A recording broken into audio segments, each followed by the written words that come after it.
اگر مومن کا سینہ حب رسول سے خالی ہے تو وہ مومن کا سینہ ہی نہیں ہے۔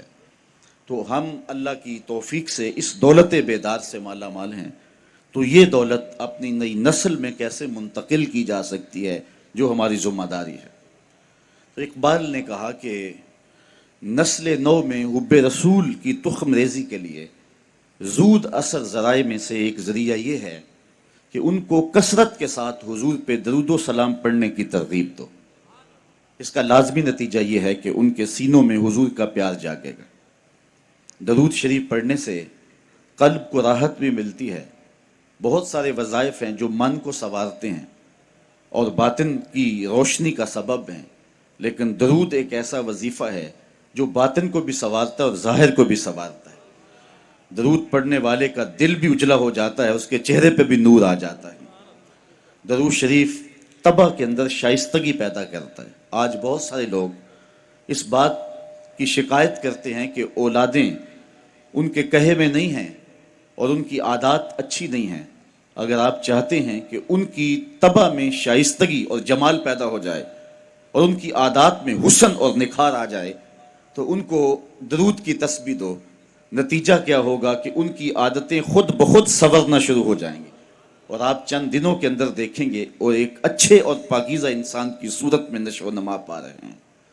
درود شریف انسان کی صلاحیتوں کو جلا بخشتا ہے، انسان کو ذکاوت، ذہانت اور اس کو فہم و ادراک کی دولتوں سے مالا مال کرتا ہے۔ درود شریف کی یہ تاثیر بھی ہے کہ اس سے زبان میں اثر اور رس آ جاتا ہے۔ کسی نے اقبال سے پوچھا تھا کہ تیرے شعروں میں یہ شہد کہاں سے آ گیا؟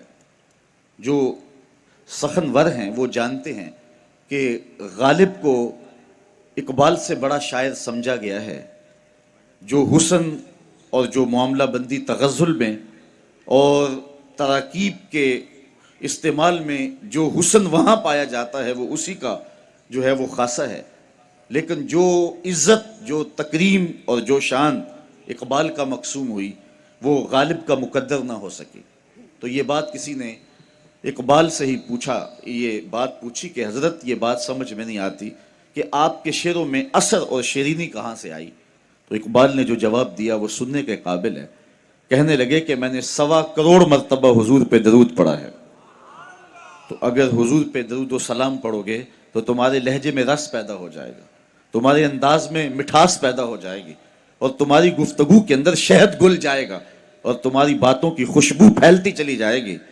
درود شریف کی بہت بڑی فضیلت یہ ہے کہ درود پڑھنے والا سب سے زیادہ حضور کی قربت پانے والا ہوتا ہے۔ آقا کریم نے فرمایا قیامت کے دن میرے سب سے نیڑے وہ ہوگا جو سب سے زیادہ میرے اوپر درود پڑھنے والا ہو۔ اور اس دور موجود کے اندر درود ہی تو شناخت ہے اہل حق کی، یہی تو شناخت اور پہچان ہے اہل حق کی۔ امام سخاوی نے القول البدیع کے اندر لکھا کہ حضرت امام زین العابدین رضی اللہ تعالی عنہ سے کسی نے سوال کیا، حضرت جب کثرت سے ترک اور فرق ہو جائیں گے تو زمانے میں اہل حق کو پہچاننے کا راستہ کیا ہوگا؟ جب ہر شخص اپنی طرف کھینچ رہا ہو اور قرآن و حدیث سے دلائل فراہم کر رہا ہو، ایک عام آدمی تو سمجھ نہیں پاتا کہ حق پہ کون ہے اور باطل پہ کون ہے۔ ہر شخص تو قرآن کی بولی بول رہا ہے، ہر لفظ کی، ہر شخص کی زبان پر تو حدیث رسول کا وظیفہ ہے، اور 72-73 لوگ ایک آدمی کو کھینچ رہے ہیں۔ کبھی آپ نے لاری اڈے پہ دیکھا ہے جو کنڈکٹر حال کرتے ہیں سواری کا، ایک بچہ کھینچ کے لے گیا، دوسرا سامان کھینچ کے لے گیا، تیسرے نے خاتون کو بازو سے پکڑا ہے اور اپنی بس کی جانب کھینچ رہا ہے، تو بعض خواتین غصے میں آتی ہے اور کہتی ہیں ہم نے کہیں بھی نہیں جانا، حالانکہ جانا تو کہیں ہوتا ہے، لیکن اتنے لوگ اپنی جانب اس انداز سے بلا رہے ہوتے ہیں کہ سر چکرا جاتا ہے۔ اس طرح لوگ اپنی اپنی جانب دعوت دے رہے ہیں، آواز دے رہے ہیں، بلا رہے ہیں، مختلف ڈھنگ اور مختلف طریقے۔ اس نے مہربانی کی امام زین العابدین سے پوچھا، حضرت جب فرق اور ترک مختلف ہو جائیں گے تو حق کو پہچاننا کس طرح سے ہوگا؟ تو حضرت امام زین العابدین نے جو جواب دیا وہ بڑا خوبصورت تھا اور واضح لفظوں میں صریح جواب تھا۔ فرمانے لگے جو اہل السنہ ہوں گے وہ حق کی راہوں کے مسافر ہوں گے۔ سائل نے دوسرا سوال پوچھا، اگر بہت سارے لوگ اسی عنوان کے ساتھ موجود ہوں، اسی ٹائٹل کے ساتھ ہوں، تو ان میں سے پھر اصلی سنی کو پہچاننے کا طریقہ کیا ہے؟ تو سنو امام زین العابدین نے جواب کیا ملا، جواب کیا دیا۔ آپ کے سینے میں ٹھنڈ پڑ جائے گی اور یہاں آپ آئے ہیں تو آپ کو اپنے پہ ناز ہوگا۔ حضرت امام زین العابدین فرمانے لگے، من علامات اہل سنہ کثرت الصلاۃ علی رسول اللہ صلی اللہ علیہ وسلم۔ اہل سنت کی علامتوں میں سے ایک نشانی یہ ہے کہ وہ کثرت کے ساتھ حضور پہ درود پڑھنے والے ہوں گے۔ آج ہمیں بطور تانا کہا جاتا ہے یہ درودیے ہیں۔ میں کہتا ہوں تم تو تانا دیتے ہو، ہم اس کو اپنے لیے تمغہ اعزاز سمجھتے ہیں، چونکہ درودیہ ہونا اعزاز ہے، ہم درودیے ہیں، بارودیے تو نہیں ہیں۔ تو حضور علیہ السلام پر کثرت سے درود و سلام پڑھنا یہ حب رسول کو سینوں میں پیدا کرنے کا مؤثر ترین ذریعہ ہے۔ دوسری بات، اپنی نسل کو، اپنی اولاد کو، آنے والی نسل نو کو حضور علیہ السلام کے فضائل و مناقب اور حضور کی عظمتوں کے باب سکھاؤ، تاکہ ان کے سینوں کے اندر حضور علیہ السلام کا پیار پیدا ہو۔ اگر اولاد کو یہ کہا جائے کہ نبی دیوار کے پیچھے بھی نہیں جانتا، تو بتائیے کہ اولاد کے سینے میں نبی کا پیار پیدا ہوگا؟ اولاد آج نہیں تو کل سوال کرے گی کہ سائنس کا عروج اور بانک پن یہ ہے کہ وہ پہاڑوں کی تہوں کے اندر چھپے ہوئے سونے اور چاندی اور اس کی مقدار کو بھی دیکھ لیتے ہیں۔ زمین کی کوکھ کے اندر جو چھپا ہوا تیل ہے اور کوئلہ ہے، سائنس اسے بھی دیکھ رہی ہے۔ تو کیا سائنس یہ بانک پن اور یہ عروج رکھے کہ وہ پہاڑوں کی رگوں کے اندر سونے کے ذرات کتنے فیصد ہیں یہ بھی دیکھ لے، اور نبی دیوار کے پیچھے بھی نہ دیکھ پائے؟ تو آنے والی نسل کو کیا جواب دیا جائے گا؟ تو آنے والی نسل کو کہا جائے کہ ایسا نہیں ہے، اگر کسی نے یہ لکھا ہے تو اندھیرے میں بیٹھ کے لکھا ہے، بات دیوار کی نہیں ہے، اور نبی تو نبی رہا۔ نبی کے غلام حضرت عمر مسجد نبوی کے ممبر پہ بیٹھے ہیں، نہاوند میں جنگ ہو رہی ہے، 1 مہینے کی مسافت ہے، دیوار کیا، راستے میں کئی پہاڑ کھڑے ہیں، اور حضرت ساریہ امیر لشکر پہاڑ کو چھوڑنے لگے ہیں۔ حضرت عمر یہاں سے پکارتے ہیں، یا ساریہ الجبل، اے ساریہ پہاڑ کو نہیں چھوڑنا، یہ شان ہے خدمتگاروں کی، سرکار کا عالم کیا ہوگا۔ تو اپنی نئی نسل کو ان حقیقتوں سے روشناس کرنا ہوگا۔ آج کے زمانے میں اگر آپ اپنی نسل کو یہ کہیں کہ نبی کسی چیز کا اختیار نہیں رکھتا، تو آج ہم سے نسل نو سوال کر سکتی ہے کہ انسان کے اختیارات تو کراں تا بکراں پھیل گئے ہیں۔ آج انسان نے زمین کی تنابیں تھام لی ہیں، سورج کی شعاؤں کو مسخر کر لیا ہے، پانیوں پہ قبضہ جم گیا ہے، ایٹم کا کلیجہ چیرا جا چکا ہے، چاند کی چھاتی روندی جا چکی ہے، اور مریخ کے سفر کی تیاریوں میں ہے انسان۔ انسان نے پوری دنیا کو گلوبل ولیج بنا لیا ہے۔ آج انسان کا بانکپن، اس کے تصرفات اور اس کی پہنچ دیکھنے والی ہے۔ یہ فراٹے بھرتی گاڑیاں اور یہ ہواؤں کے سینے کو چیرتے ہوئے طیارے، یہ انسان کے تصرف کی کہانی نہیں کہہ رہے؟ جب انسان کے اختیارات کی کہانی اس قدر پھیلتی چلی جا رہی ہے، تو کیا نبی اختیار ہی نہیں رکھتا ہے؟ تو نئی نسل کو بتانا پڑے گا کہ نہیں، اگر یہ کسی نے کہا تو یہ اہل اسلام کا عقیدہ نہیں ہے۔ نبی کے اختیار کی کہانی تو یہ ہے کہ نبی انگلی اٹھائے چاند کے ٹکڑے ہو جائیں، سورج پلٹ کے اثر کے وقت پہ آ جائے، وہ سڑیاں کھجوراں اگا جان دائے، وہ پتھراں نو کلمے پڑھا جان دائے، قطرے کو سمندر ذرے کو ستارہ کرتے ہیں، کونین کو خم آ جاتا ہے جب زلف سوارا کرتے ہیں۔ اپنی نسل نو کو بتانا پڑے گا کہ حضور کو جو اللہ نے اختیارات دیے ہیں، اور جو مناقب اور جو فضائل اور جو رفعتیں حضور کو نصیب ہوئی ہیں، وہ کسی اور کا مقسوم کبھی نہیں رہا، اور نہ کسی اور کو وہ مقام نصیب ہو سکتا ہے جو مصطفیٰ جان رحمت کو عطا فرما دیا گیا۔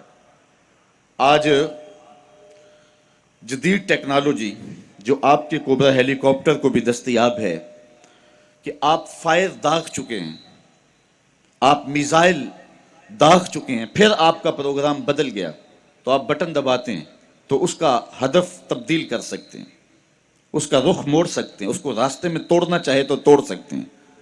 کسی زمانے میں سنتے تھے کہ کمان سے نکلا ہوا تیر واپس نہیں آتا، آج نکلے ہوئے میزائل اور نکلی ہوئی گولیوں کے رخ موڑے جا رہے ہیں۔ آقا کریم علیہ الصلوۃ والسلام حضرت انسان کے اس اختیار کو جانتے تھے حضرت عبداللہ ابن عباس سے روایت مروی ہے کہ ایک اعرابی کو دعوت اسلام پیش کی. اس نے کہا میں تو تب مانوں گا یہ کھجور کا لٹکتا ہوا خوشہ اگر آپ کی رسالت کی گواہی دے. تو حضور نے فرمایا کہ اگر یہ گواہی دے تو تم مان جاؤ گے؟ اس نے کہا انکار کی گنجائش نہیں رہے گی. تو آقا کریم علیہ السلام نے اشارہ کیا، وہ گچھا ٹوٹ کے حضور کے قدموں میں آ گیا. رسالت مصطفیٰ کی گواہی دی، اب انکار کی کوئی گنجائش نہیں تھی. اس کے لبوں پہ کلمہ جاری ہو گیا. اب وہ ٹوٹی ہوئی کھجوریں جو معجزے سے حضور نے جدا کی تھی ان کو بانٹا بھی جا سکتا تھا. صحابہ ساری زندگی فخر کرتے کہ ہم نے معجزے سے توڑی ہوئی کھجوریں کھائی ہیں. اس صحابی کو مرحمت کر دی جاتی، ایمان کی خوشی میں بانٹ سکتے ہو. لیکن آقا جانتے تھے قرب قیامت میں میزائلوں کے رخ بدلے جائیں گے، کمانوں سے نکلے ہوئے تیر جو ہیں وہ واپس کیے جائیں گے. آقا کریم اس گچھے سے مخاطب ہو کے فرمانے لگے تجھے جس کام کے لیے بلایا وہ کام ہو گیا، اب واپس جا کے شاخ سے جڑ بھی جا. صرف توڑنا نہیں جانتے، جوڑنا بھی جانتے ہیں. تو یہ نبی علیہ السلام کے اختیارات کی کہانی ہے اور مصطفیٰ کی عظمتوں کو اپنی نئی نسل کے سامنے رکھنا پڑے گا. حضور کے فضائل ان کے سامنے رکھنے پڑیں گے، حضور کے مراتب ان کو بیان کرنے پڑیں گے تاکہ ان کے سینے کے اندر حضور علیہ السلام کا پیار اور حضور علیہ السلام کا احترام پیدا ہو. نسل نو کو حضور کی دہلیز پہ لانا ہوگا اور انہیں آقا کریم علیہ السلام کے قصیدے سنانے پڑیں گے. حضور علیہ السلام پہ درود کی ترغیب دیں گے، ساتھ حضور کے کمالات کا بھی ذکر کریں گے کہ بیٹے حضور پہ درود پڑھ رہے ہو تو مت سمجھو کہ حضور سن نہیں رہے، تیرے درود کو مصطفیٰ جان رحمت مدینے میں بیٹھ کے سن رہے ہیں. وہ تو درختوں کی بولیاں سنتے ہیں. حضرت یعلا بن مرہ رضی اللہ تعالیٰ عنہ فرماتے ہیں کہ ایک غزوے سے ہم واپس آ رہے تھے کہ راستے میں حضور نے استراحت فرمائی اور مجھے پہرے کے لیے کھڑا کر دیا. تو کہتے ہیں میں نے ایک منظر دیکھا جس سے میں حیران ہو گیا کہ صحرا میں ایک درخت تھا جو اپنی جگہ سے اکھڑا اور اپنی جڑوں کے بل چلتا ہوا میرے ساتھ آ کے کھڑا ہو گیا. تھوڑی دیر کے بعد پھر وہ واپس اپنی جگہ پہ جا کے نصب ہو گیا. میرے لیے تعجب خیز بات تھی. جب حضور بیدار ہوئے تو سب سے پہلی بات جو میں نے حضور سے عرض کی وہ یہی تھی. میں نے کہا حضور یہ سامنے والا جو درخت ہے یہ درخت اپنی جگہ سے اکھڑ کے آیا ہے اور میرے ساتھ آ کے کھڑا ہو گیا اور آپ استراحت فرما رہے تھے اور یہ تھوڑی دیر کھڑا رہنے کے بعد پھر دوبارہ جا کے اپنی جگہ پہ نصب ہو گیا. آقا کریم نے یہ نہیں فرمایا کہ میں تو سویا تھا. حضور علیہ السلام نے ارشاد فرمایا ھذہ شجرۃ، یہ ایک درخت ہے، استاذنت ربھا، اس نے اپنے رب سے اجازت مانگی تھی کہ محبوب میرے مالک میرے رب تیرا محبوب نیڑے آیا ہے، میں سلام نہ کر رہا ہوں. تو کہا یہ مجھے سلام کرنے آیا تھا. تو حضور علیہ السلام تو درخت کی بولی کو بھی جانتے ہیں. حضور سو بھی رہے ہیں تو پھر بھی درخت کے سلام کے انداز کو حضور جان رہے ہیں. تو امتی اگر آقا کو سلام پیش کرتا ہے حضور گنبد خضرا کے اندر اس کے سلام کو سنتے بھی ہیں، اس کا جواب بھی مرحمت فرماتے ہیں. تیسری بات جس سے اپنی نئی نسل کو آگاہ کر کے ان کے سینے میں حب رسول کا چراغ روشن کیا جا سکتا ہے. اقبال نے کہا کہ اپنی نئی نسل کو حضور علیہ السلام کے شمائل کا تذکرہ سناؤ، حضور علیہ السلام کہ خد و خال اور حسن و جمال کی باتیں سناؤ. لازمی نتیجہ یہ ہوگا کہ ان کے سینے میں حضور علیہ السلام کا پیار پیدا ہوگا. اس عنوان کے ساتھ میں صرف ایک روایت آپ کے سامنے رکھنے کے بعد اپنے مضمون کو آگے لے جاؤں گا. صحابہ میں سب سے آخر میں جس شخص کا انتقال ہوا ہے وہ حضرت ابو طفیل رضی اللہ تعالیٰ عنہ ہیں. 110 ہجری میں وصال ہوتا ہے. حضور کا وصال ہوا ہے 11 ہجری کے آغاز میں اور ان کا وصال ہوا 110 ہجری میں. حضور علیہ السلام کے وصال کے تقریباً 100 سال بعد تک زندہ رہے. حج کا موسم تھا، لوگوں کا ہجوم تھا. حضرت ابو طفیل جو آخری صحابی ہیں ایک اونچے ٹیلے پہ چڑھ گئے اور لوگوں سے مخاطب ہو کر کے فرمانے لگے لوگو آؤ میرے سے حضور کی باتیں پوچھو. اس وقت روئے زمین پہ میرے علاوہ کوئی نہیں جس نے حضور کو دیکھا ہو. اس بات پہ ناز ہے کہ میری آنکھوں نے حضور کو دیکھا ہے. استاد ابراہیم ذوق نے کہا تھا اپنے شاگردوں سے آنے والی صدیاں تم پہ ناز کریں گی اے لوگو، ہم نے ذوق کو دیکھا، ہم نے ذوق سے باتیں کی ہیں. اقبال بھی اس بات پہ ناز کرتا ہے کہ میں داغ دہلوی کا شاگرد رہا ہوں. نسیم تشنا ہی نہیں اقبال کچھ اس پہ نازاں، فخر ہم کو بھی ہے شاگردیے داغ سخنداں کا. ہمارے استاد ہوتے تھے محمد علی حاشر، اللہ ان کی قبر پہ کروڑوں رحمتیں نازل فرمائے۔ تو وہ بڑے فخر سے بات کیا کرتے تھے کہ میں علامہ اقبال کی مجالس میں بیٹھا کرتا تھا، مولانا ظفر علی خان کا جو چھپتا تھا زمیندار اخبار، اس میں باقاعدہ وہ لکھتے بھی تھے، اور شاہ سرخیاں، بڑے اچھے کاتب بھی تھے، اور شاہ سرخیاں ان کے ہاتھ سے ہوتی تھیں۔ تو وہ بڑے بڑے اساتذہ سخن کے ساتھ اپنی صحبت کے تذکرے کرتے، اور بڑی خوشی کے ساتھ اور بڑے ناز کے ساتھ یہ بات کرتے، یار جس نے اقبال کو دیکھا، جس نے داغ دہلوی سے صحبت اختیار کی، جس نے استاد ابراہیم ذوق کو دیکھا، وہ تو اپنے مقدر پہ ناز کرے، اور جس کی آنکھوں نے جمال محمد عربی کو دیکھا، وہ اپنے مقدر پہ ناز کیوں نہ کرے۔ تو حضرت ابو طفیل رضی اللہ تعالی عنہ نے اونچی جگہ پہ کھڑے ہو کر کے کہا، لوگوں، ان آنکھوں کے علاوہ اب کوئی آنکھ باقی نہیں ہے جس نے حضور کو دیکھا ہو، آؤ مجھ سے حضور کا تذکرہ پوچھو، مجھ سے حضور کی باتیں سنو۔ لوگ اکٹھے ہو گئے، موسم حج کا ہے، انہیں طواف زیارہ کے بارے پوچھنا چاہیے تھا، وقوف عرفہ حضور نے کیسے کیا، منا کا قیام کیسا تھا، رمی جمارات کا طریقہ کیا تھا، لیکن انہوں نے ایسا کوئی سوال نہیں پوچھا۔ تابعین نے جو سوال صحابی سے پوچھا وہ یہ تھا، صف لنا رسول اللہ صلی اللہ علیہ وسلم، اگر تمہاری آنکھوں نے جمال رسول دیکھا ہے تو بتاؤ کہ حضور کی صورت کیسی تھی۔ تو حضرت ابو طفیل رضی اللہ تعالیٰ عنہ نے 3 لفظوں میں حضور کا حلیہ بیان کیا۔ اگر آپ یاد رکھنا چاہیں تو یہ ارمغان آج کی مجلس سے اپنے ساتھ لے جائیں، اور علماء نے لکھا ہے کہ جو شخص حضور کا حلیہ نگار ہے، حضور کی صورت کو اور شمائل کو بیان کرتا ہے، لوگوں کے دلوں میں اس کے لیے عزت اور احترام کے جذبات پیدا ہو جاتے ہیں۔ آج ہر شخص چاہتا ہے کہ میں ہر دل عزیز بن جاؤں، یہ خواہش اگر سینے میں موجود ہے تو پھر حضور کے حسن کے قصیدے پڑھا کرو، زمانہ تم سے پیار کیا کرے گا، زمانہ تم سے محبت کیا کرے گا۔ تو حضرت ابو طفیل نے حضور کا حلیہ 3 لفظوں میں بیان کیا، کان رسول اللہ صلی اللہ علیہ وسلم ابیض ملیحا مقصدا، کہا ایک تو حضور ابیض سفید رنگ کے تھے، چٹے رنگ کے تھے۔ ابیض کا لفظ حضور کی رنگت کے لیے استعمال کیا، ویسے حضور کے رنگ کے لیے ازہر اللون کے لفظ بھی ہیں، ام معبد کہتی ہے رایت رجلا ظاہر البذات، لیکن انہوں نے جو لفظ استعمال کیے وہ ابیض کا لفظ ہے، اس لیے کہ یہ لفظ حضور کے لیے خاندانی طور پہ استعمال کیا جاتا تھا۔ جس طرح دادا اپنے پوتے کا کوئی عرفی نام رکھ لیتا ہے، حضور کے دادا محترم نے حضور کا جو عرفی نام رکھا تھا وہ ابیض رکھا ہوا تھا، یا ابیض کہہ کے حضرت عبد المطلب پکارتے تھے۔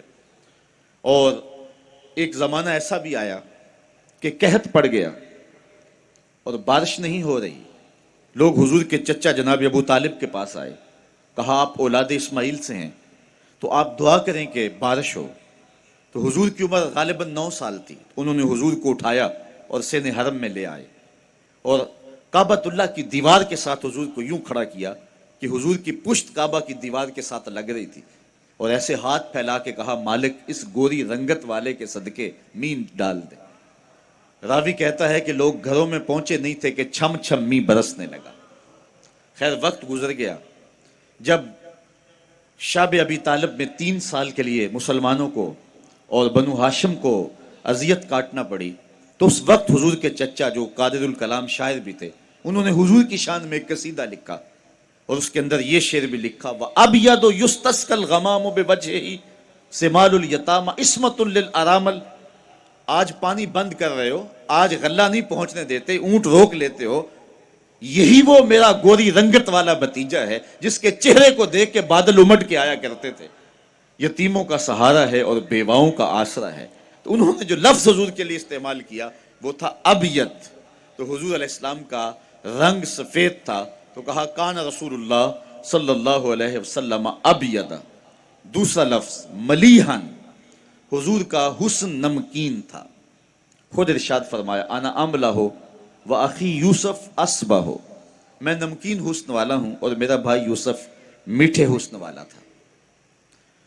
حضرت شاہ عبد العزیز، حضرت شاہ عبد الرحیم محدث دہلوی، شاہ ولی اللہ محدث دہلوی کے والد گرامی ہیں، انہوں نے خواب میں حضور کی زیارت کی اور حضور کی خدمت میں یہی عرض کیا کہ حضور آپ کا فرمان ہے انا املہ و اخی یوسف اسبہ، میں نمکین حسن والا ہوں اور میرا بھائی یوسف میٹھے حسن والا تھا، جبکہ نمکین حسن کے اندر کشش زیادہ ہوتی ہے وہاں زنانِ مصر کی انگلیاں کٹ گئی تھیں اور یہاں بظاہر کوئی ایسا واقعہ پیش نہیں آیا، تو اس کی وجہ کیا ہے؟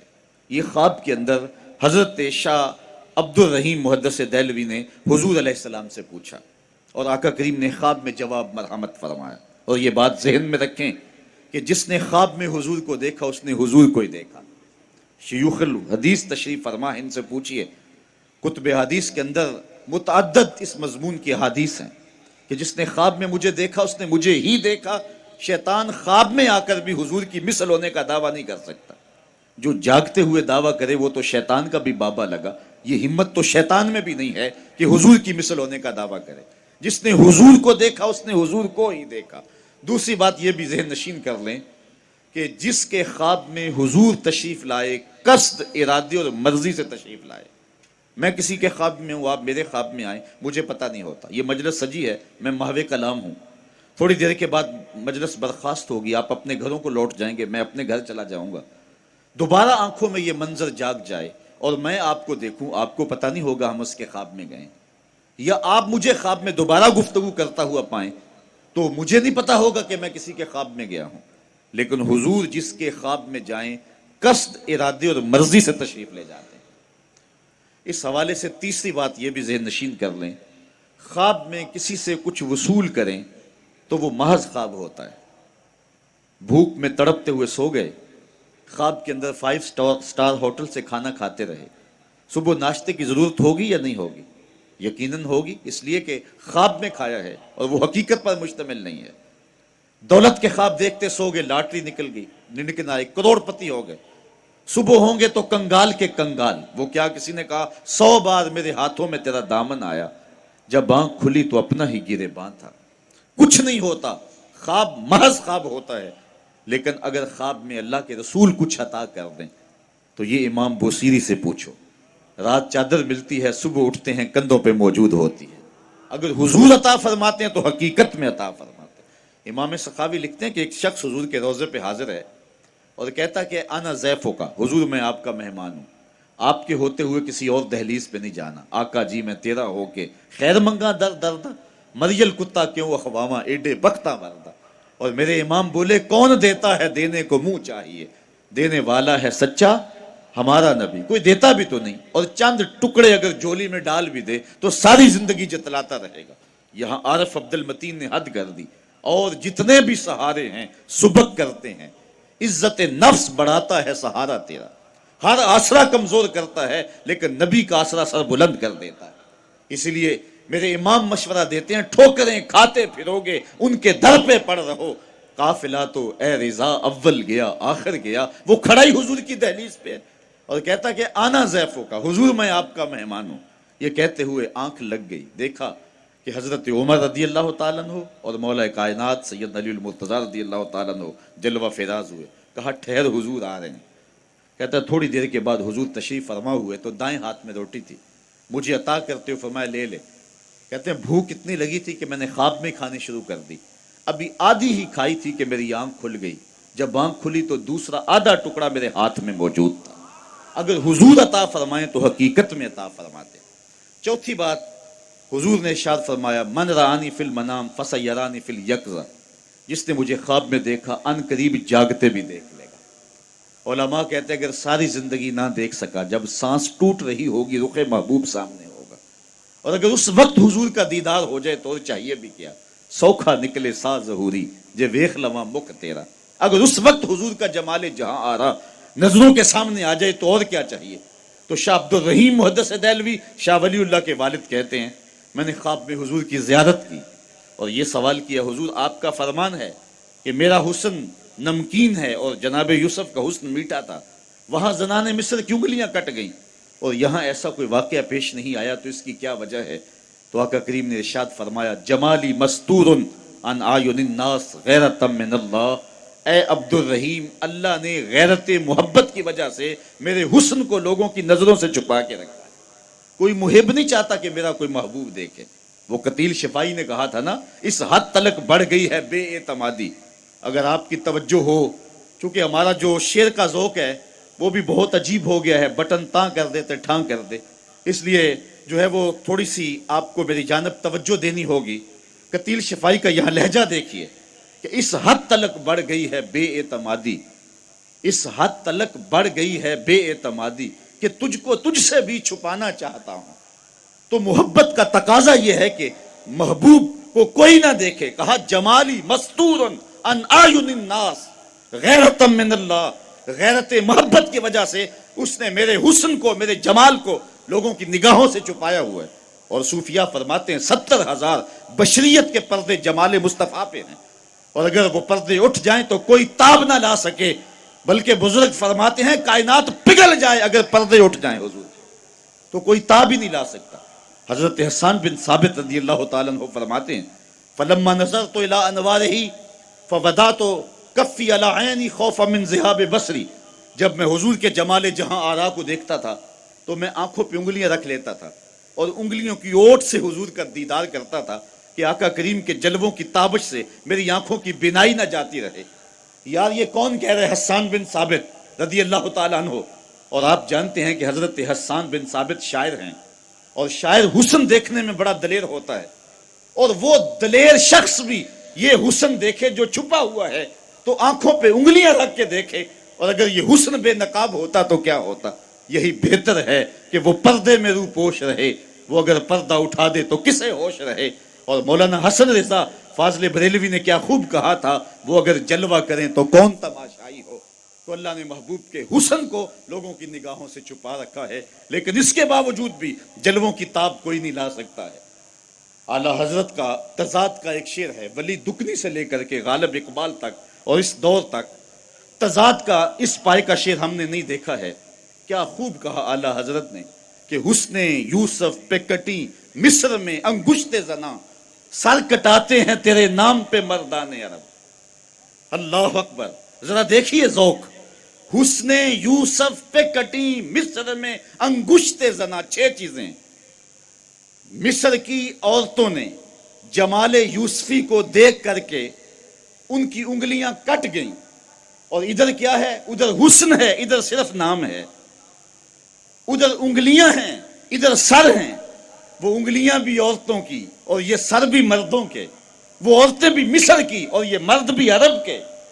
ادھر کٹی، بے اختیاری میں کٹی، لازم ہے، یہاں کٹاتے ہیں، قصد پایا جا رہا ہے۔ ادھر کٹی، ماضی ہے، کٹ گئی، کام ختم ہو گیا، اور یہاں کٹاتے ہیں، تسلسل جاری ہے۔ عامر چیمہ نے کل سر کٹوایا ہے، اور غازی ممتاز قادری سر کٹوانے کے لیے تیار بیٹھا ہے۔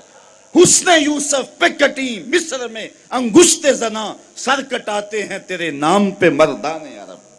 تو اللہ نے اپنے محبوب کو وہ جمال کی رعنائی عطا فرمائی ہے جو حضور کا ہی حصہ ہے۔ تو کہا کان رسول اللہ صلی اللہ علیہ وسلم ابیض ملیحن۔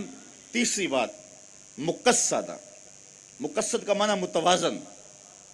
حضور علیہ الصلوۃ سوا صدر والبطن، سینہ اور پیٹ برابر، یہ توازن ہے۔ پیٹ آگے بڑا ہو، سینہ پیچھے رہ جائے تو یہ شخصیت کو مجروح کر دیتا ہے۔ پیٹ چپکا ہوا ہو، سینہ اٹھا ہوا ہو، یہ بھی شخصیت کا وقار کھو دیتا ہے۔ اس طرح جو ہے وہ قد زیادہ لمبا ہو یا پست ہو تو یہ بھی شخصیت کو بے روب کرنے والی بات ہے۔ حضور علیہ السلام کا قد لمبا بھی نہیں تھا، پست قامت بھی نہیں تھے۔ لیس بالطویل الممغط ولا بالقصیر المتردد، قد لمبا بھی نہیں تھا اور پست قامت بھی نہیں تھے۔ لیکن یہ بات بھی ذہن میں رکھیں، اور یہ آپ کے ذوق کو تازگی کا سبب ہوگی، کہ حضور کا قد لمبا نہیں تھا، لیکن 10,000 کا مجمع بھی ہو اور بڑے لمبے لمبے قد والے لوگ بھی موجود کھڑے ہوں، حضور کھڑے ہوتے تو حضور کے کندھے لوگوں کے سروں سے اونچے نظر آتے۔ اذا جامع الناس غمرهم، جب لوگوں کے درمیان میں کھڑے ہوتے حضور چھا جاتے، حضور غالب نظر آتے، حضور اونچے نظر آتے، اس لیے کہ یہ رفعتیں میرے محبوب کا مقسوم میرے رب نے کیا ہے۔ تو آقا کریم علیہ السلام کے حسن کو بیان کیا 3 لفظوں میں، آج کی مجلس میں ان کو یاد رکھا جا سکتا ہے۔ کان رسول اللہ صلی اللہ علیہ وسلم ابیض ملیحن مقصدہ، یہ 3 لفظ حضور کے حلیے کے لیے حضرت ابو طفیل نے بیان کیے۔ ان کو یاد کر لیں، اپنے دامن میں ان کو جگہ دے لیں، اپنے دل میں اور روحوں میں اتار لیں۔ اور اچھا اگر مشکل ہو کسی کے لیے تو گولڑے کے تاجدار نے اور سوکھا کام کر دیا۔ مکھ چند بدر شاہ شانی ہے، متھے چمک دی لاٹ نورانی ہے، کالی زلف تے اکھ مستانی ہے، مخمور رکھی ہند مد بڑیاں۔ تو علامہ اقبال علیہ رحمہ فرماتے ہیں کہ نسل نو میں حضور کا پیار منتقل کرنے کے لیے زود اثر ذریعہ یہ ہے کہ ان کے سامنے حضور علیہ السلام کا حلیہ بیان کیا جائے۔ آخری بات، اقبال کہتے ہیں کہ نئی نسل کے اندر حضور علیہ السلام کا پیار ڈالنے کے لیے انہیں حضور کی سیرت سے آگاہ کیا جائے۔ یہ بات طے شدہ ہے، جس طرح حضور جیسی صورت کسی کی نہیں، حضور جیسی سیرت بھی کسی نہیں۔ اللہ نے وہ سیرت اور وہ جمال جو ہے وہ کردار حضور کو نصیب فرمایا ہے جو کسی اور کا مقصود نہیں ہے۔ حضور کے اسوہ کو اسوہ حسنہ کہا، وہ کامل اور مکمل اور حسین اسوہ حضور کی صورت اور سیرت کی صورت کے اندر جو ہمیں اللہ نے نصیب فرمایا۔ زندگی کے سارے جو ہے وہ تیور حضور سے سیکھے جا سکتے ہیں، زندگی گزارنے کے کرینے حضور علیہ السلام سے سیکھے جاتے۔ خان کی زندگی سے لے کر کے سیاسی زندگی تک حضور ہمارے لیے مکمل ہادی ہیں۔ ام المومنین سیدہ عائشہ رضی اللہ تعالی عنہ فرماتی ہیں، حضور کی سیرت کا رنگ دیکھیے کس طرح جھلک رہا ہے، اور اس دواجی زندگی سے لے کر زندگی کے ہر مرحلے تک حضور کی سیرت کیسے برابر روشنی دے رہی ہے۔ فرماتی ایک دن حضور گھر میں تشریف لائے تو میں کٹورے میں پانی پی رہی تھی، تو حضور نے مجھے دیکھ کر کے کہا، عائشہ تھوڑا سا میرے لیے بھی چھوڑنا۔ اللہ اکبر۔ تو فرماتی ہیں کہ میں نے پانی چھوڑ دیا، حضور نے میرے ہاتھ سے وہ پیالہ لیا اور پینے لگے، پھر رک گئے اور پھر میرے سے مخاطب ہو کر فرمانے لگے، عائشہ ذرا بتانا تم نے ہونٹ کس جگہ پہ رکھ کے پانی پیا تھا؟ مجھے بتاؤ کہ اگر سیرت کا یہ روپ اختیار کر لیا جائے تو گھر جنت کا نقشہ پیش کریں گے یا کہ نہیں کریں گے؟ آج ہی تجربہ کر کے دیکھ لیں، گھروں کے اندر سے تلخیاں ختم ہوں گی اور محبت کا ماحول پیدا ہوگا۔ حضور علیہ الصلوۃ والسلام کی عظمت اور رفعت اور حضور کی سیرت کے نکھرتے ہوئے پہلوؤں کو دیکھ کر کے ہی مائیکل ہارٹ نے حضور کا نام اپنی کتاب کے اندر 100 شخصیات پر جب اس نے تذکرہ لکھا تو حضور کا نام پہلے نمبر پہ لکھا، اور اس نے لکھا کہ یہ میں نے عقیدت کی بنیاد پہ نہیں لکھا، اگر عقیدت کی بنیاد پہ لکھتا تو سب سے پہلا نام حضرت عیسیٰ کا ہوتا۔ میں نے یہ عقیدت کی بنیاد پہ نہیں لکھا، میرٹ کی بنیاد پہ لکھا ہے۔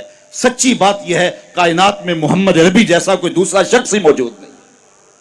کائنات کے اندر نہ ایسی صورت کسی کو دی گئی ہے، نہ ایسی سیرت کسی کو دی گئی۔ ایک غیر مسلم اسلام لاتا ہے تو اسے پوچھا گیا کہ اسلام کی کس قدر نے تجھے متاثر کیا؟ تو وہ کہنے لگا، سیرت کا صرف ایک واقعہ میری ہدایت کا سبب بن گیا۔ وہ کیسے؟ کہا مجلس رسول لگی تھی، ایک شخص اٹھ کے کھڑا ہوا، حضور میرا بیٹا کئی دنوں سے گم ہے، مل نہیں رہا، دعا کر دیجئے مجھے بیٹا مل جائے۔ آقا کریم علیہ السلام دعا کے لیے ہاتھ اٹھانے لگے تو اسی مجلس کے ایک کونے سے ایک شخص اٹھ کے کھڑا ہو گیا، حضور میں اس کے بیٹے کو پہچانتا ہوں، میں ابھی فلاں باغ کے قریب سے گزر کے آیا ہوں، میں نے بچوں کے ساتھ اس کے بیٹے کو کھیلتے ہوئے دیکھا ہے۔ باپ نے جب سنا کہ میرا بیٹا فلاں جگہ پہ موجود ہے تو پھر اس نے دوڑ لگا دی، ہاتھ ابھی اٹھے ہی نہیں تھے کہ قبولیت ہو گئی۔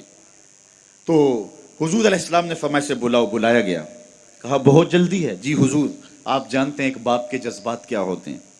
پھر کئی دنوں سے اس کی ماں تڑپ رہی ہے، نہ کچھ کھایا ہے نہ کچھ پیا ہے، بیٹے کے لیے اداس ہے، بے چین ہے۔ میں چاہتا ہوں کہ جلدی جاؤں، بیٹے کو دیکھ کے اپنی آنکھوں کو بھی تسکین دوں اور تڑپتی ہوئی ماں کی ممتا کے دل کو بھی قرار آئے۔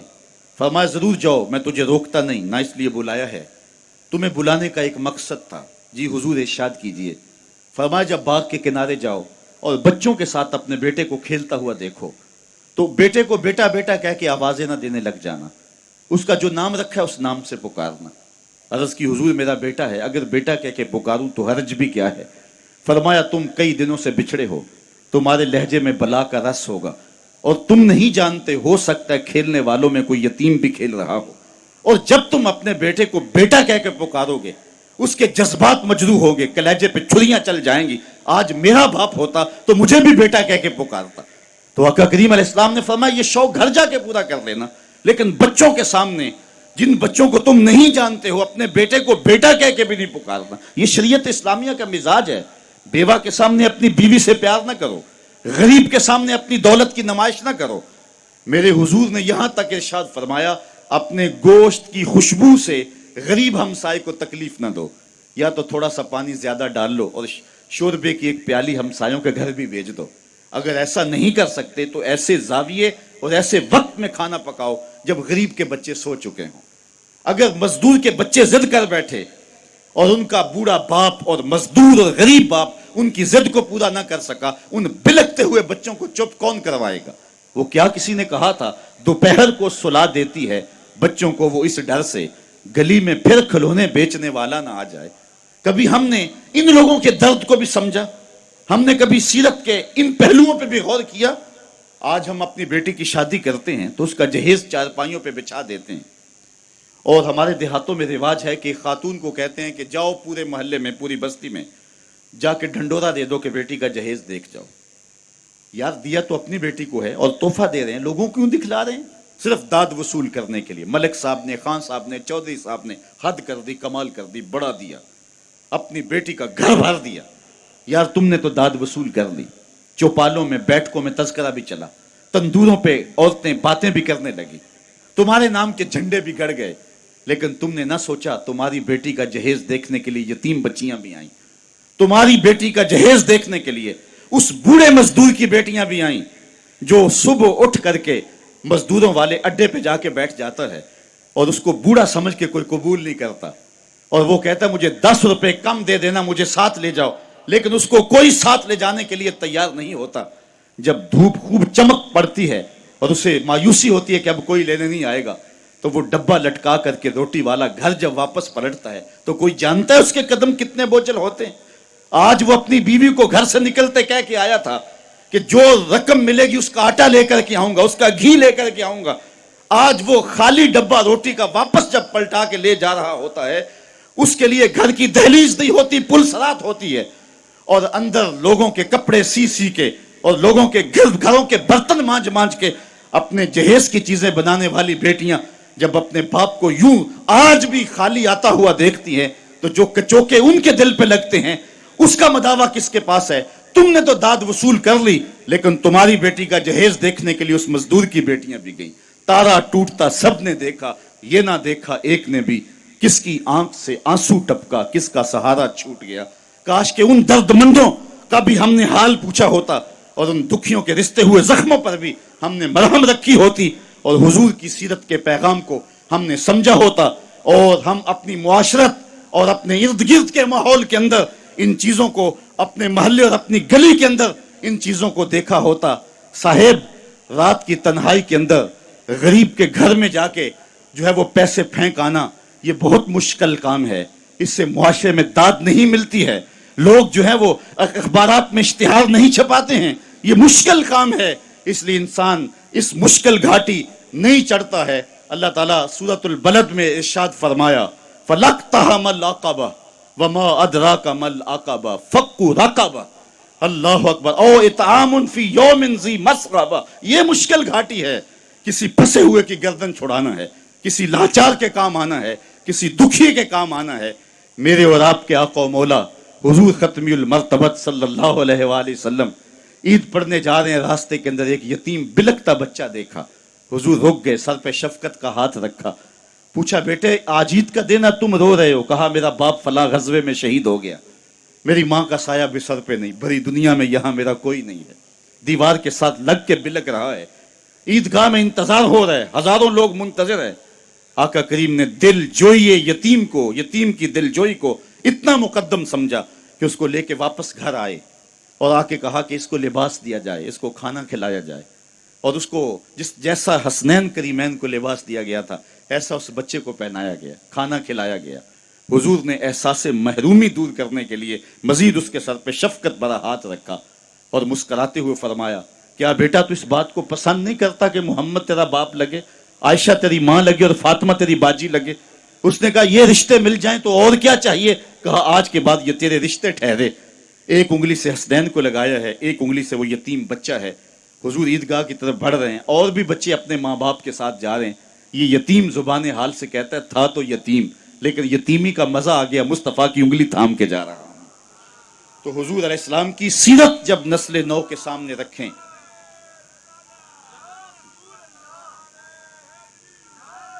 آج سسکتی انسانیت کی بات ہوتی ہے تو آج دنیا اس کی بات کرتی ہے، تو آئیے اپنے آقا کی سیرت کو اس روپ کے اندر دیکھیں، پڑھیں اور اس کی خوشبو کو پھیلائیں اور نسل نو کو بتائیں کہ آقا کریم علیہ السلام کس طرح دکھیوں کے درد بانٹنے والے تھے، اور لاچاروں، یتیموں اور مسکینوں کے کس طرح کام آنے والے تھے. سمال الیتامہ عصمت للارامل، بیواؤں کے آسرے تھے، اور غریب ہو کے یتیم ہو کے یتیم پرور تھے. یہ 9 سال کی عمر ہے حضور کی، اس وقت کہا جا رہا ہے حضور کے لیے سمال الیتامہ، یتیموں کا سہارا اور آسرا ہیں. تو آقا کریم علیہ السلام نے ہمیں سیرت کے جو رخ دیے، سیرت کے جو انداز سکھائے. یار حضور کے تو معجزات بھی ہم دیکھیں تو وہاں بھی سیرت نکھرتی ہوئی دکھائی دیتی ہے. میری بات اگر طول نہ پکڑے تو مجھے ابو ہریرہ یاد آ رہے ہیں رضی اللہ تعالیٰ عنہ. فرماتے ہیں کہ ایک دن حال یہ ہوا کہ پیٹ میں کچھ بھی نہیں تھا. کئی دن گزر جاتے صفہ کے چبوترے پہ بیٹھنے والے لوگوں کے کہ ان کو کھانے کے لیے اور پینے کے لیے کچھ میسر نہ آتا. کہتے ہیں میں مسجد نبوی کے ایسے زاویے پہ آ کے بیٹھ گیا جہاں لوگوں کا گزر ہوتا تھا. آرزو یہ تھی کوئی گزرتا ہوا شخص میرے چہرے کو پڑھ لے اور میرے من میں اتر جائے. ہستی پلکوں کے نیچے غم بھی پلتے ہیں مگر کون دیکھتا ہے اتنی گہرائی میں. حضرت ابو ہریرہ فرماتے ہیں بھوک سے نڈال تھا، قبر سیدھی نہیں ہو رہی تھی، اور سوال کرنا میری غیرت کے منافی تھا. میرا خیال تھا کہ کوئی گزرتا ہوا میرے حالات سے آگاہ ہو جائے گا. خیر لوگ گزرتے گئے. میں نے کہا کوئی بات کرنی چاہیے. حضرت عمر رضی اللہ تعالیٰ عنہ آئے. میں نے ان سے قرآن مجید کی کوئی آیت پوچھی. انہوں نے آیت بتائی اور آگے بڑھ گئے. شاید وہ جلدی میں تھے اور جو میرا مسئلہ تھا وہ معلوم نہ ہو سکا انہیں. پھر میں منتظر رہا. حضرت صدیق اکبر آئے رضی اللہ تعالیٰ عنہ. میں نے ان سے کوئی مسئلہ شرعی پوچھ لیا. انہوں نے بھی مسئلہ بتایا اور آگے بڑھ گئے. میں نے سوچا میرا مسئلہ تو وہیں رہ گیا. کہتے ہیں اب میں پریشان تھا کہ ایک جانب سے روشنی اٹھی اور دل و قلب و نگاہ کا مرشد اولین آ گیا. حضور تشریف لے آئے تو میں نے حضور سے بھی کوئی مسئلہ ہی پوچھا. حضور نے میری جانب غور سے دیکھا اور پھر مسکرا کے بولے ابو ہریرہ بھوک لگی ہوئی ہے؟ جس کی تسکین سے روتے ہوئے ہنس پڑھیں اس تبسم کی عادت پہ لاکھوں سلام. کہا ابو ہریرہ بھوک لگی ہوئی ہے؟ میں نے عرض کی جی حضور بھوک لگی ہے. فرمایا میرے پیچھے پیچھے آ جاؤ. پھر اگلا واقعہ آپ نے علماء سے سنا ہے. دودھ کا ایک پیالہ تھا. گھر والوں سے پوچھا, انہوں نے کہا یہ دودھ ہی ہے. کہا ابو ہریرہ؟ میں نے کہا جی حضور. کہا جاؤ صفہ والوں کو بھی بلا لاؤ. کہتے ہیں دودھ کا پیالہ دیکھ کے تو خوشی ہوئی, لیکن 70 لوگ تھے صفہ کے چبوترے پہ بیٹھے. میں ان کو بلا لایا تو حضور نبی رحمت صلی اللہ علیہ وسلم نے میرے ہاتھ میں پیالہ دیا. کہا ابو ہریرہ دائیں سے شروع ہو جاؤ. میں ایک شخص کو پیالہ دیا, دل دھڑک رہا ہے کہ بھوک کی شدت ہے, لیکن جب اس نے پیالہ اپنے منہ سے لگایا اور دودھ پیا تو میں نے دیکھا کہ ایک قطرہ بھی کم نہ ہوا. دل کو تسلی ہو گئی. دوسرے کو, تیسرے کو, 70 آدمی دودھ پی گئے لیکن دودھ کم نہیں ہوا. لگتا ہے رب نے اس پیالے کا تعلق کوثر کی نہر سے جوڑ دیا تھا. حضرت ابو ہریرہ فرماتے ہیں 70 آدمی پی گئے تو حضور نے مجھے فرمایا ابو ہریرہ کون باقی؟ میں نے عرض کی حضور ایک میں باقی, ایک آپ باقی. فرمایا کہ تم بھی پیو. کہتے ہیں میں نے پیا اور رج کے پیا. حضور نے کہا اور پیو. میں نے پھر پیا, سیراب ہو کے پیا. حضور نے فرمایا پھر پیو. فرمایا پھر پیو. میں نے کہا مجھے قسم ہے اس رب کی جس نے آپ کو حق کے ساتھ مبعوث کیا ہے, میرے میں ایک قطرے کی گنجائش بھی نہیں ہے. تو حضور نے میرے ہاتھ سے پیالہ لیتے ہوئے نوش جاں کیا. اللہ اکبر. ایک پیالہ 72 کے لیے کافی ہو گیا. یہاں سیرت کا بھی پہلو ہمارے سامنے آتا ہے. ایک تو طرف حضور کے معجزے کا پہلو ہے کہ ایک پیالہ 72 کو کافی ہو گیا, اور سیرت کا یہ پہلو بھی کبھی نہ بھولیے, 2 جہاں کا سردار ہے, 71 آدمیوں کا جوٹا پی رہا ہے. یہ پہلو بھی نگاہوں میں رہے اور حضور کی سیرت کو معاشرے میں چھڑک دیں, اور آقا کریم علیہ الصلوۃ والسلام کی جمال سیرت کی روشنی کائنات کے اندر بانٹ دیں اور حضور علیہ السلام کی محبت کا چراغاں کرے.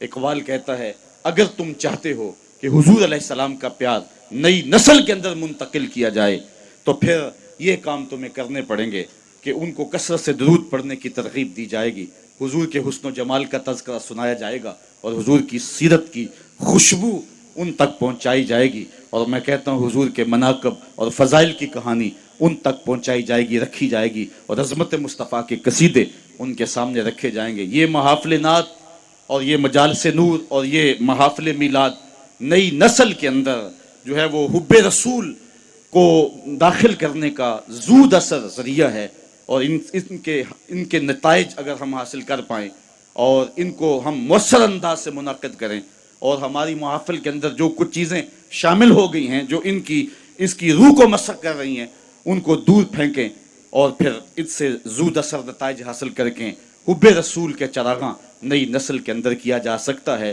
اور یہ بات آپ کو بتاؤں کہ امت کی وحدت کی علامت ہی محبت رسول ہے، اور کائنات کے اندر اگر روشنی اور اجالے چاہتے ہو، اقبال نے سارا فلسفہ اسے ایک شعر میں نچوڑ دیا ہے کہ محمد سے وفا تو نے تو ہم تیرے ہیں، یہ جہاں چیز ہے کیا لوح و قلم تیرے ہیں۔ پھر لوح بھی تیرے ہاتھ میں رکھ دیں گے، قلم بھی تیرے ہاتھ میں رکھ دیں گے، پھر خدا بندے سے خود پوچھے گا بتا تیری رضا کیا ہے۔ تو اپنی تقدیر کا فیصلہ خود ہی لکھ لینا، چونکہ قلم بھی تیرے ہاتھ میں ہوگا اور لوح بھی تیرے ہی ہاتھ میں ہوگا۔ پھر تیری تقدیر کے فیصلے واشنگٹن میں نہیں ہوں گے، پھر تیرے ہاتھ میں سب کچھ دے دیا جائے گا۔ اگر تو حضور کے ساتھ وفا کا رشتہ مستحکم کر لیتا ہے، حضرت عمر یاد آئے، عرض تہامہ سے گزرے تو پھوٹ پھوٹ کے رونے لگے۔ کسی نے کہا عمر یہ بچوں کی طرح بلک کے رو رہے ہو؟ حضرت عمر کہنے لگے مجھے ماضی یاد آ گیا، میرے باپ خطاب نے 5 اونٹ دیے تھے، ان کو لائن میں کھڑا کرو، میں آگے والا سیدھا کرتا تھا تو پیچھے والا ٹیڑھا ہو جاتا تھا، پیچھے والا سیدھا کرتا تھا تو آگے والا ٹیڑھا ہو جاتا تھا، میرے باپ نے مجھے بڑا مارا تھا۔ ایک عرب کے بیٹے ہو کر 5 اونٹ لائن میں کھڑے نہیں ہوتے، اور آج شرق سے لے کر غرب تک ساری انسانیت ایک لائن میں کھڑی ہے۔ عمر سے تو 5 اونٹ لائن میں کھڑے نہیں ہوتے تھے، یہ سب کچھ کیسے ہو گیا؟ یہ محمد عربی کے جوڑوں کا صدقہ نہیں ہے تو اور کیا ہے؟ کی محمد سے وفا تو نے تو ہم تیرے ہیں، یہ جہاں چیز ہے کیا لوح و قلم تیرے ہیں۔ وآخر دعوانا ان الحمدللہ۔